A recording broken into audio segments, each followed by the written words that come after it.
I've always been fond of animals, which is a good thing since it's impossible to avoid them here in Sri Lanka. Over the years, I've had many animal companions, usually dogs, but also a pair of mischievous monkeys who did their best to take over my life. All my pets have been lovable, but some have also surprised me with their intelligence and their ability to know what I'm thinking. But what can we make of claims that some animals have extraordinary, even supernatural skills? These include mathematical horses, dogs that can diagnose illnesses, and domestic pets with the navigational know-how to track down their owners over miles of unfamiliar countryside.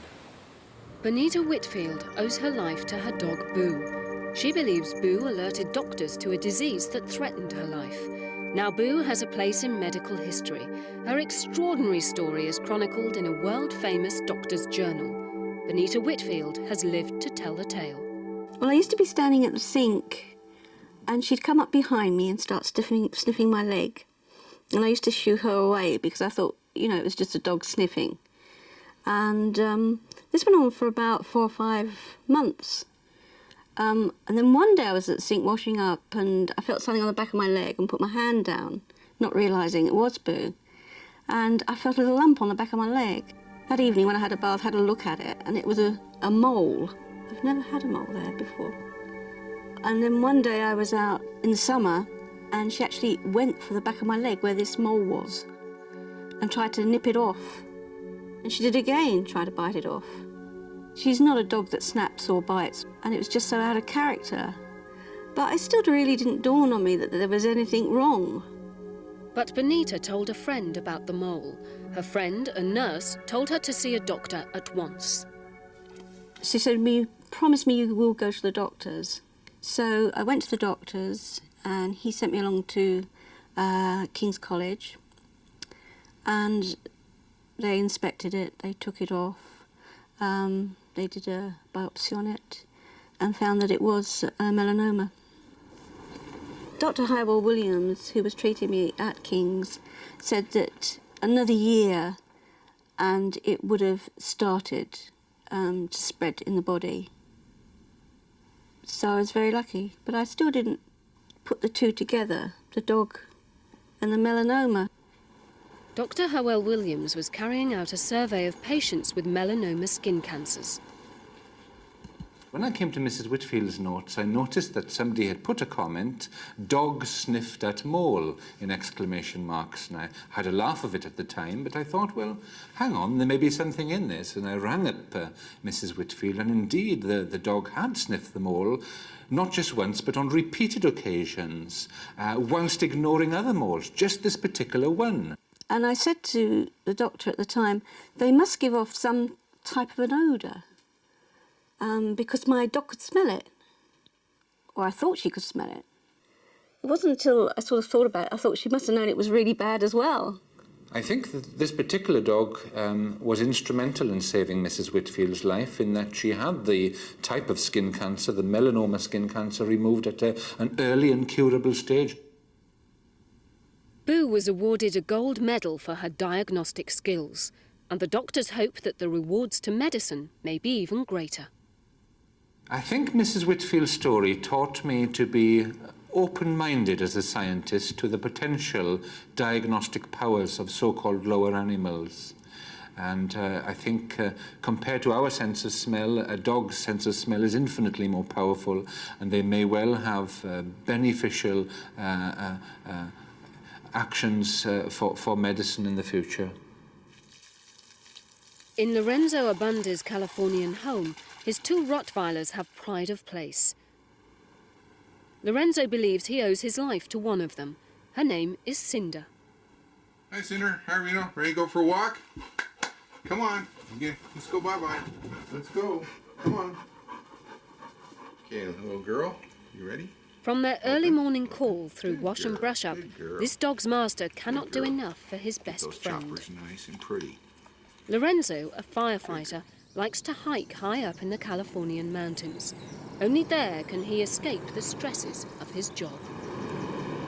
And on this particular day, my wife was sitting at home in bed. She couldn't go on a hike with us, so I just took Cinder and Reno myself to go hiking. Hey guys, go. Cinder, Reno, come on. Normally when we hike, Cinder likes to be the leader. She stays ahead of us, and she likes to mark her territory before Reno. Come on, Cinder, kennel. Cinder, kennel. And on this particular day, she acted real strange. And what I mean is that she started turning around, going back down the trail. And I kept calling her, trying to bring her on. Come on, let's go, let's go. So I wasn't in the hike about a half hour, and I decided to cut it short and go back home because I was thinking she was sick. She never acted that way before. As soon as I turned around and started heading back down the trail, she immediately became the leader. She wanted me to get back down to the car and go back home. So Cinder's looking at me with this glazed look in her eye, and I didn't want to take any chances with her because I love her so much, so I decided to go ahead and call the vet. So as soon as I got up, I felt this palpitation, like in my neck, and I feel it on my pulse, an irregular pulse. It really started to scare me. So then I got up to go get the phone, and immediately I felt like something just grabbed my lungs with all their might and just like two hands just squeezing at everything. Next thing I know, I fall to the ground.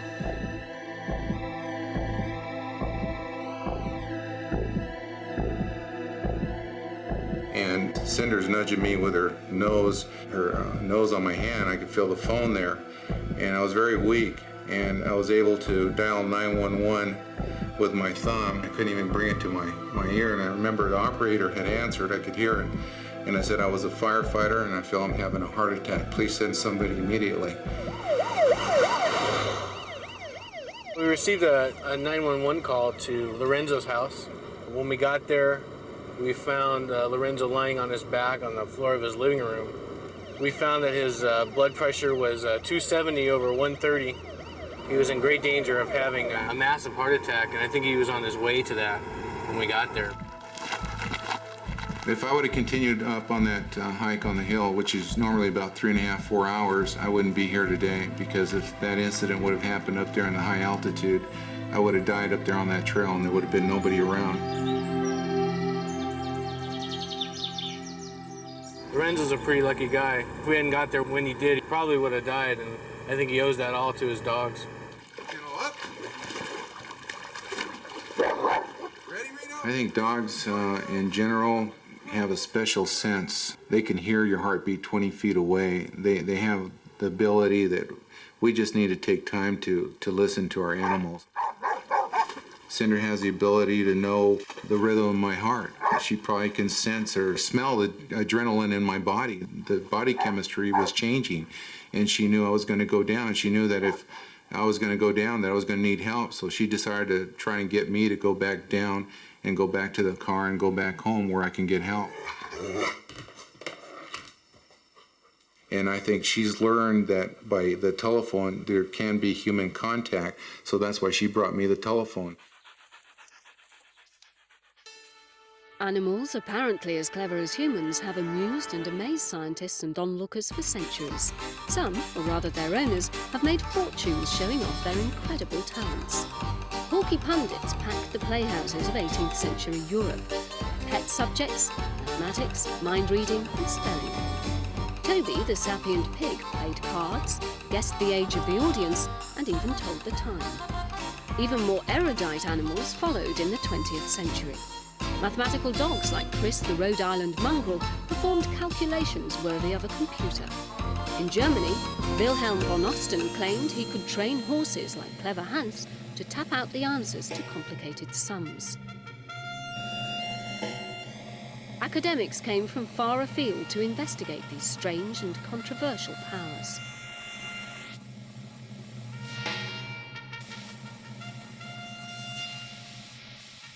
Later, an American horse, Lady Wonder, was said to have learned secretarial skills. She typed words on a giant keyboard.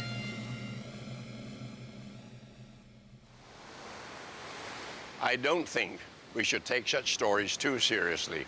The scientists who've investigated these mathematical and mind-reading horses and dogs dismiss them as brilliant circus acts, where the trickery involved was too subtle for all but the most vigilant to detect. For example, it's virtually certain that clever hands learn to respond to tiny gestures or sounds made by his owner, who gave him all the answers. But there are other examples of animal powers that can't be dismissed so easily. Today, Blake the sheepdog shows little sign of the incredible journey he once made across eastern Britain. His skills at driving hundreds of sheep into pens and fields pale by comparison with his navigational talent.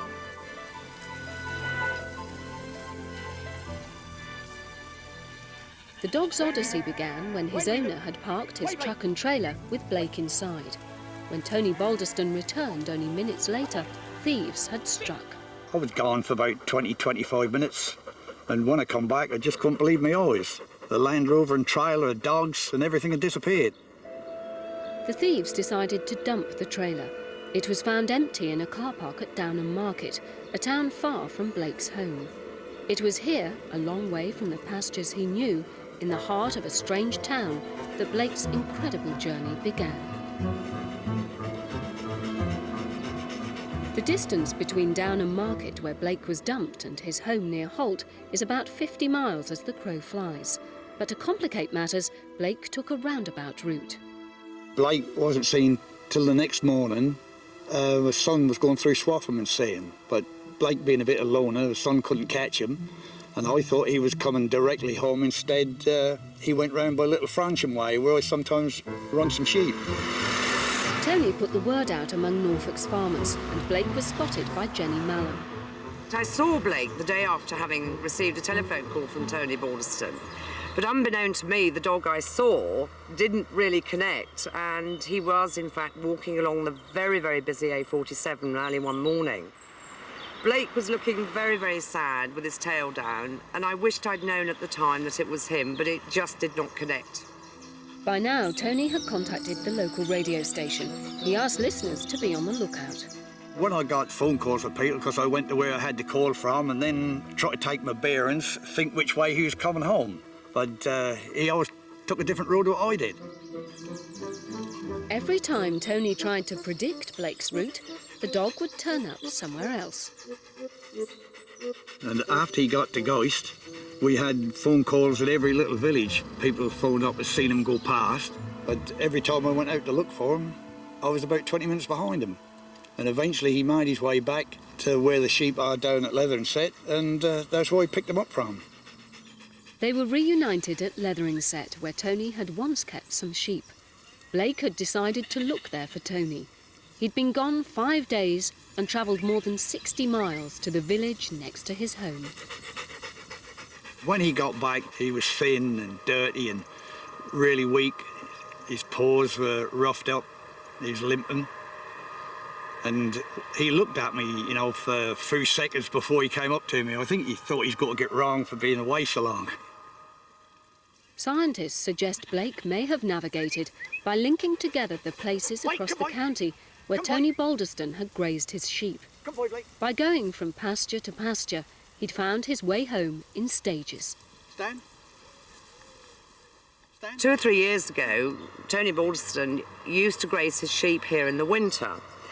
And one can only presume that where the thieves dropped him off, he suddenly realised that he probably knew the area and actually came back to the ground that he knew, several years ago.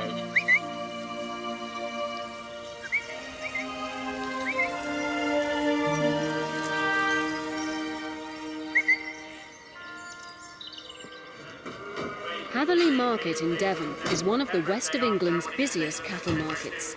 Here, cows, calves and bulls are traded between farmers. But this was the starting point for one of the strangest stories in the annals of animal navigation.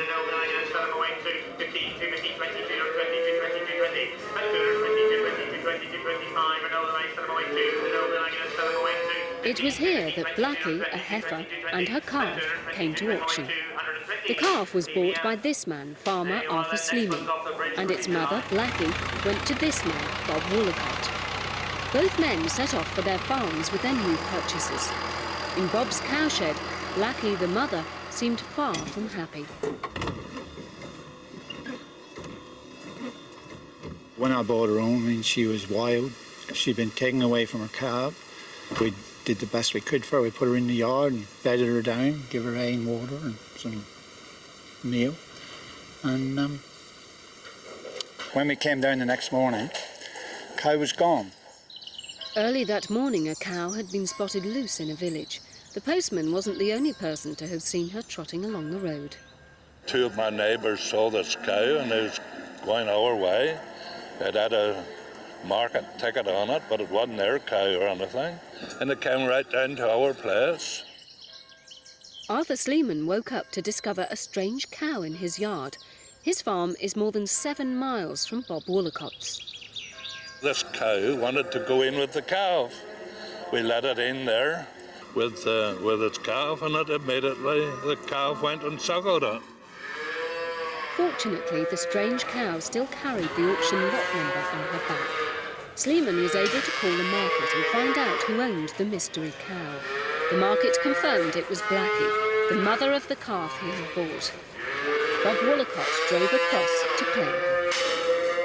When I saw the cow and calf together, I knew there was no good bringing the cow back on its own because it would all happen again. We bartered a bit and one thing and another, and eventually I came home with the cow and the calf. But how had Blackie found her way to a place she'd never seen, over roads she'd never travelled? I think she could hear the calf calling, and that's what took her in that direction. That's the only thing I think. Some people say that in the middle of the night, when everything is still, that she might have heard, the cries coming up through the valley, but I mean, it's a long way. Never seen anything like it before, and never will again, I don't expect. Being a sentimental sort of man, I thought it's better to bring them back and let them go on together, and that's what we did. After Blackie's maternal marathon, Bob decided they'd never be parted again. Cow and calf spent the rest of their lives together on his farm.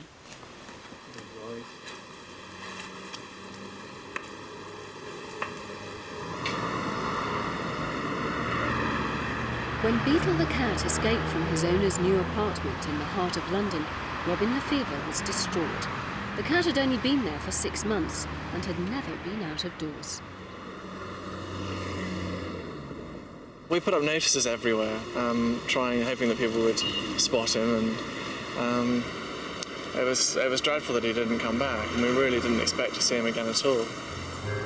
With Beetle at large, Robin Lefevre was deeply concerned. The animal was adrift in the capital. All he'd known before coming to the city was the quiet countryside around the family's cottage near Canterbury, 70 miles away. Months passed, and Lefevre thought he'd never see Beetle again, until one day that he'll never forget.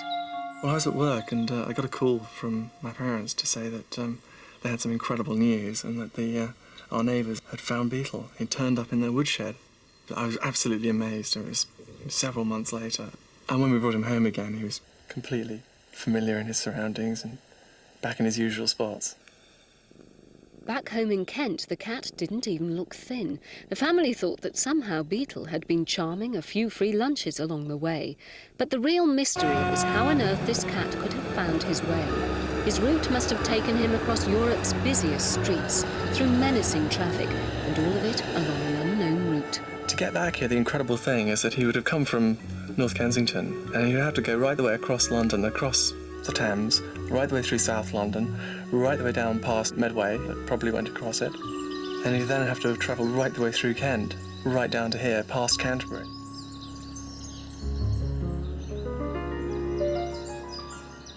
I can't explain how he did it at all. He's got a brother from the same litter who was brought to a coastal town near here, and that was some 30 miles away, and he walked straight back here again as well. And so I can only imagine that there's something particular to this area, or maybe to that particular litter of cats, that they're just sort of homing cats. Claims that animals can navigate enormous distances present problems for scientists. It's so difficult to check all the facts that even experts can be fooled. In Washington, D.C., Dr. Michael Fox is one of America's best-known veterinary surgeons. He writes in newspapers across the country, and he also travels the world representing the United States in international animal welfare. His credentials and know-how in animal matters are impeccable, which makes it all the harder to understand how he was caught up in a classic case of mistaken identity. We were living in Galesburg, Illinois, in a small apartment, and decided to move into the countryside. It was about 6 miles away, a little cottage on the edge of some farmland. And Igor was a young male Siamese, and we took Igor along with us. But after a few days, he disappeared. We searched all over the fields and around the ponds and the woodlot and so on, calling his name. We went out at night with a flashlight, hoping to find him hunting or something. And he had a very loud voice, you know, but no Igor. It was probably after a couple of weeks, I'd say. First of all, we heard a meowing and a scratching noise, and there was this Siamese cat looking at us through the kitchen window. And I said, "Good Lord, it's Igor come back." He was skinny, emaciated. So we opened the door, and this cat walked in as though he'd lived there forever. And we thought, well, that's it. But 6 weeks later came a dramatic and confusing development. We had a call from neighbors saying that there is a Siamese cat in terrible condition wandering around where you used to live. Perhaps you ought to come over and have a look at this animal, because we did hear that your Siamese cat had disappeared. Well, of course, we simply couldn't believe this, that what we were doing. We had whom we thought was Igor II here. This couldn't be Igor. And it's an impossible journey. Back into town, we were living in a rural area. Igor had never made that journey on foot, and he certainly couldn't have seen much when we drove out to the country place, because we were piled with boxes and everything else, and he was in a small cat cage, more or less on the floor of the car. But we were both shocked when we saw this cat. It was Igor. But if this was the real Igor, how had he found his way back to the fox's original home? Michael Fox believes animals can somehow tune in to the minds of humans. My interpretation is that the animals are tuned into an emotional realm that I call the empathosphere. They're able to, through empathy, sense where their loved ones are. It's like the loved ones are an emotional antenna, and the animal can home in on it. It's part of the great mystery of which we are a relatively insignificant part. And I like to think that our animals can keep us in touch with this mystery, with an aspect of the sacred and the unknown. Moment study. These stories certainly make me wonder. Although mistaken identity can never be ruled out, the sheer volume of cases where animals seem to have found their way home over great distances suggests that we have much to learn about their powers. If we could understand what's really going on when dogs apparently diagnose illness, perhaps a whole new branch of medicine could be opened up. And I'll certainly never again think of my own non-human companions as dumb animals.